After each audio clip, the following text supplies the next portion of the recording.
What is a boomer? Why am I 27 years old, yet I still feel 16? Why do I continuously chase the proverbial MMORPG dragon like an absolute fiend who one time experienced the single most euphoric substance in the world, which is most definitely illegal? Why is everybody that still plays these games either my age or older than me? Why does the new generation of gamers seemingly have no interest or time to invest into the MMORPG genre? Do we just lack the necessary brain function and reaction time to be able to play the Fortnites of the world? Or are our attention spans still somehow retaining a modicum of longevity despite the fact that studies show that the majority of TikTok users are over the age of 25? Are we really just boomers who have become so negligent and lackadaisical that all we can do is grind for hours and hours in an MMORPG to show off our stats and our levels and achievements? Probably.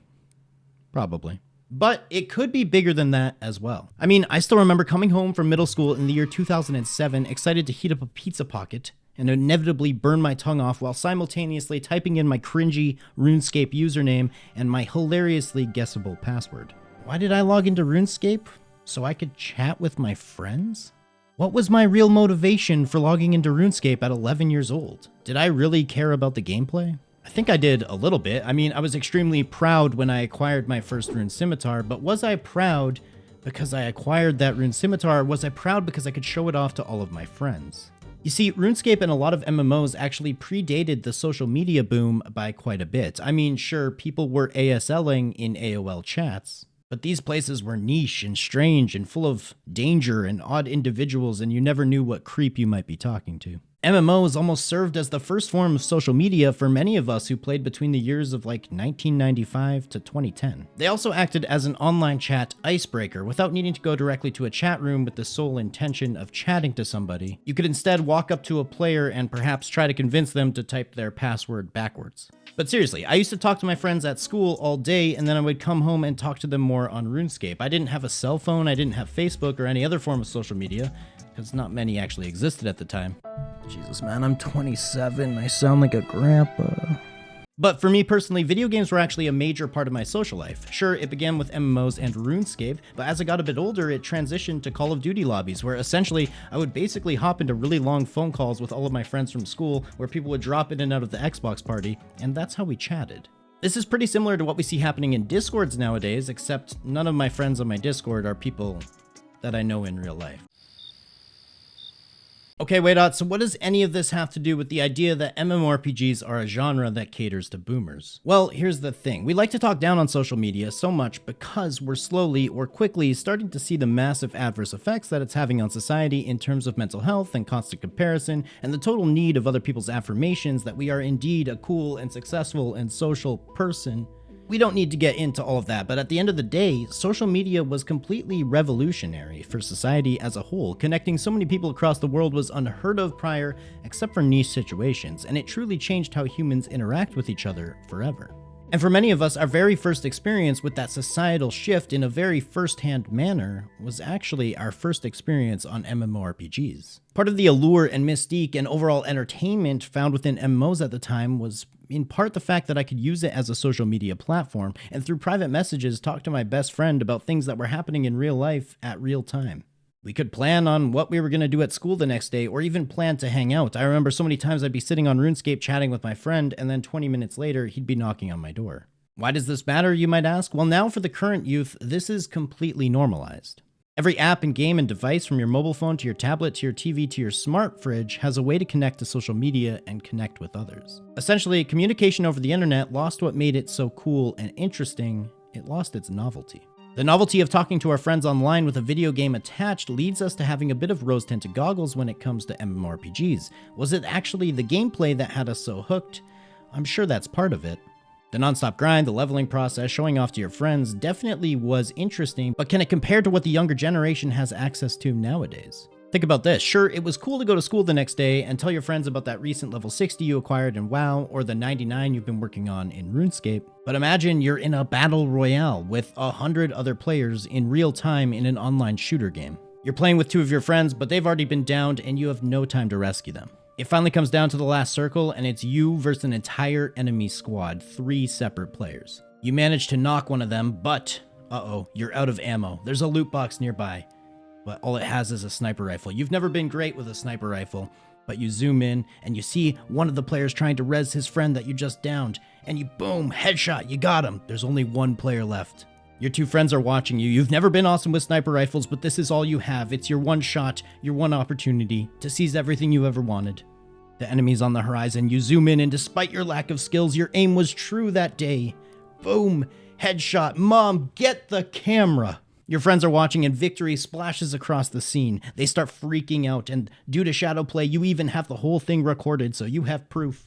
You're not living that down for the remainder of the school year, and that high-intensity, high-octane gameplay with such an exciting storyline and a chance to show off and literally just prove how good you are at the game doesn't really exist in MMOs except for some very niche scenarios, which probably require like hundreds of hours to even get to those scenarios in the first place.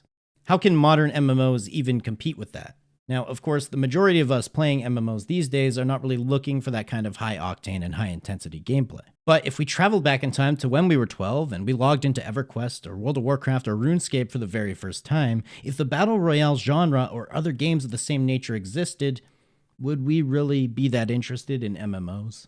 Anyway, point number 2, cultural norms and differences. I don't think many people understand how absolutely insanely popular World of Warcraft was during its time of release. World of Warcraft single-handedly brought the MMORPG genre to the mainstream. We saw celebrities playing and advertising the game. We saw episodes of extremely popular TV shows based on the topic of World of Warcraft, and it was not uncommon to go over to a friend's house and their parents would be playing World of Warcraft. WoW became an actual household name. Your teachers knew about it, your doctor knew about it, your parents' marriage counselor knew about it. Leroy Jenkins soon became commonplace terminology.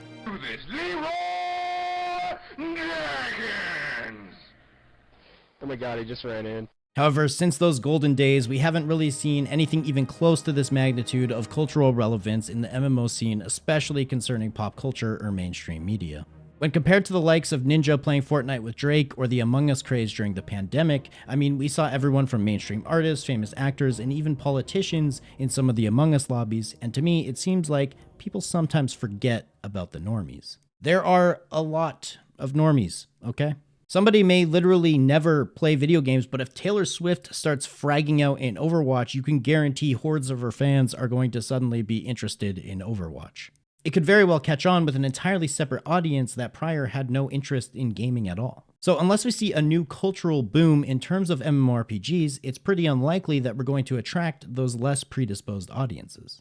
I think a lot of people currently still playing the genre are just leftovers from that big mainstream boom that we had in the early 2000s, who fell in love with the genre and have had difficulty finding the same fulfillment in other types of games. And finally, ease of access. Nowadays, the mobile gaming market makes up 77% of the entire gaming industry, which, by the way, is forecasted to generate $173 billion in the year 2023. Why is the mobile market so popular? Because it's literally in your pocket. It's literally at your fingertips. A purchase is as easy as pressing a button. And they have studied human psychology using many of the same techniques as modern-day slot machines to maintain a constant stream of addictive chemicals to your brain that keep you playing even if the gaming experience is objectively lower quality than what you might find on a console or PC. Do you guys not have phones? Is a statement that becomes more and more valid as time goes on. At the end of the day, in terms of popular MMORPGs that we deem as top quality, which top the market from World of Warcraft to Final Fantasy XIV to old school RuneScape, which does have a mobile port, to be fair.